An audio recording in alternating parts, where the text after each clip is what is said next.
This is on behalf of X's 4666. Would you like to introduce yourself? I'll just jump in and say this is YCS Indy 2024. Go ahead.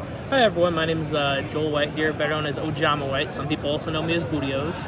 I played Snake Eyes Kash and got top 32, and unfortunately lost right away. But it's pretty much a Snake Eyes Kash with just a little bit of spice. So I'll just kind of go over this quickly here.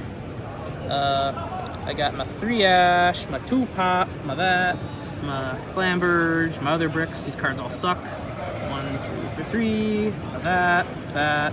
Pretty much like this is all stuff we've seen before. No need to go over it here. Traditional core. Yeah. This is pretty much a standard Kash engine here. This card's actually not that terrible to draw. I sided one of these out a lot.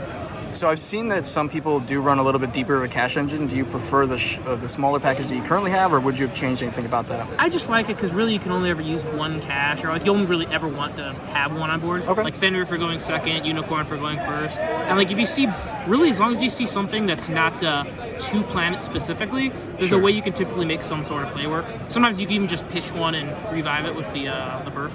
Okay, makes sense.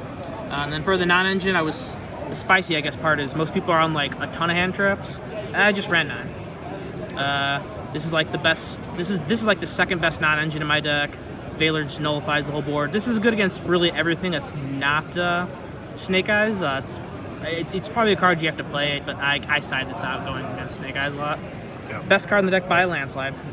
Best card in the deck. The amount of people that tried to run over an Appaloosa only to get hit with a battle phase damage step droplet is pretty nice. Pretty nice.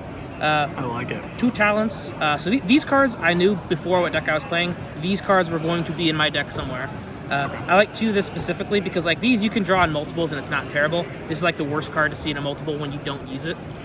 Did you side out droplets going first? Depends on the matchup. So like for like decks that I had trouble with targeting, like Voiceless and then Fire King Snake Eye, I would leave in this. But for decks that really was irrelevant, I just kind of left that in. And of course, like I left this in for like Floodgate stuff too. And then my last non-engine, I guess kinda engine, is Monster Reborn. A lot of people cut this, but this card's still cracked. Anything you would change about the main deck? Not a whole lot, honestly. Maybe I would take 1 talents out for something else, but I have not really figured that out. I definitely want 8 talents in there, but I don't know if I'd swap it for something else, to be totally honest with you. Like I'm really proud of my deck. It just unfortunately I got unlucky in the top cut. What did you face off in top cut? So in top cut it was Snake Eyes. Game 1 it was a weird battle of he stopped my starter only on pass. He goes pass, set a card pass. I go wanted. He goes cross out wanted, and then it literally ended in like a beat stick fight. Wow. Game 2, I opened like a couple duplicates, unfortunately, but I got a Kurikara, and had his Poplar searched a spell, that was game. It was no fires, but like he did not search, so unfortunately that didn't happen. And then Game 3, he opened like nutty. He had like Valor, Nib, the Sinful Spoils, 3 different starters. Like it was like I think Bonfire, Ash, and then Wanted, I think, or Dia Bellstar. And then I just did not open that level of gas. I talanced and I drew a lot of duplicates. And then for extra deck, it's like really the same thing. Nothing crazy. This card is what I make instead of number 38. That's like the real spicy thing. Okay. So I'll just show you this quickly here. But I do not play Titanic. This card basically just does what Titanic does, but it has more utility. Like you can basically just make this next to a Flamberge and it becomes a Valor. And then you can also pop it, it can revive. It's kind of generic. So like my typical end board off 1 Ash was like a Flamberge, IP in the Spell and Trap card zone.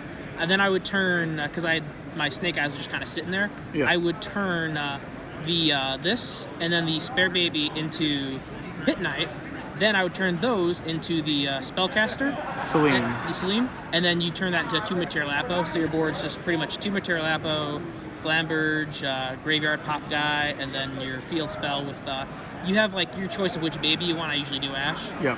And then IP, of course. And that, it just gets crazy. This card was insane. I made this almost every match. Every cash list should play this. The amount of people that were not negating the token effect was hilarious. This is also kind of an out to skill drain if you open kind of cracked, because you contribute itself. Oh, okay. There you go. Yeah, access code works too, but it's way harder to make access code. This card was my card I put instead of the 38. This card sucked. I would play either Goddess or a second Princess. Would you use the Typhon in any sort of situation? Like, what situations did it come up in? The only time I made Typhon twice and it didn't matter. It was against a player who had a cracked board, and it was against Tower's deck. I tried to make this, but it didn't really work because he had like a super big guy and Typhon wasn't big enough. Because like against Pearly, the only way I could out it was by making a fat access code with 4 materials. And funny enough, so like he made the one was like 50 something defense, or like no 60, like 50 high. It was 50 like 800, so I had to make a 4 material, and that's how I beat it. And if we shuffle it back, it's like, okay, well I can make it again. And then funny enough, he made like a one with I think 71. No, it wasn't 71. It was 64, 65. And the only out I had was to draw Kash Field Spell, put a bunch of monsters on board, Get the and then attributes. go try to beat it over. And then at that point, it had less materials. But that was my only out to that card. Oh, wow. Okay. This should have been a Goddess. Yeah. 100% should have been a Goddess. And that's pretty much my extra. Okay. And then shout out to my man Adrian here for my side deck here. I took a one of inspiration seriously. We played 2 Bestials. These were for Voiceless.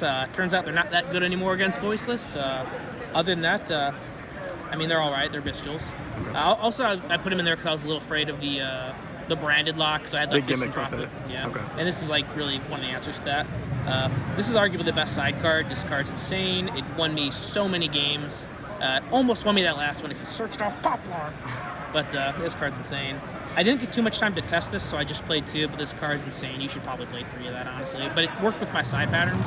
I was going to say that I found more value in that card than I expected. You can use it against so many decks. Oh, yeah, it's insane.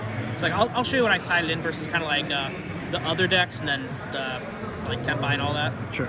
So this card was good for like the rogue decks though, for like if they go like Fossil Dyna or do something silly like a Vanities. You have like 6 copies in your deck. The other ones you can just get with a normal summon. Yep. Is that searchable by both Dia Bellstar and by Poplar? Actually, yeah, you can. The problem is most floodgates you can't special though. Although funny, I guess if you happen to draw Birth, you can normal summon Dia Bellstar. Yes. And then I played my 3 Cosmics and my Duster. The Cosmics were for just kind of other decks, really. I didn't put them in against much other than like Runic decks, pretty much, honestly. And then I put them in against the Ritual deck, Voiceless. Makes sense. Yep. And then my Floodgates are kind of wild here. So I did not know what Floodgates were best, but I really like Barrier. But the problem is Barrier's not that great against Snake Eyes, so I played 2 of that. And for the rest, because I have these 2, I just kind of swapped these in for that. But then I played 3 1 of Floodgates. Deck lockdown, anti-spell, and skill drain. Okay. This card's probably a little better, but I wasn't sure, so I just played 1 1. Like against Snake Eyes, pretty much I side out I think I side out 1 planet, Ashes, and then Registration for our I think like either an imp or a droplet, like an imp or something like that. And I put in these, and I put in those, and against pretty much every other popular deck that's like, not Snake Eyes, you just take those out, and you put those in. You got 5 good blowout cards. I like it. That's the deck. Thank you. Any last comments? Any last shout-outs?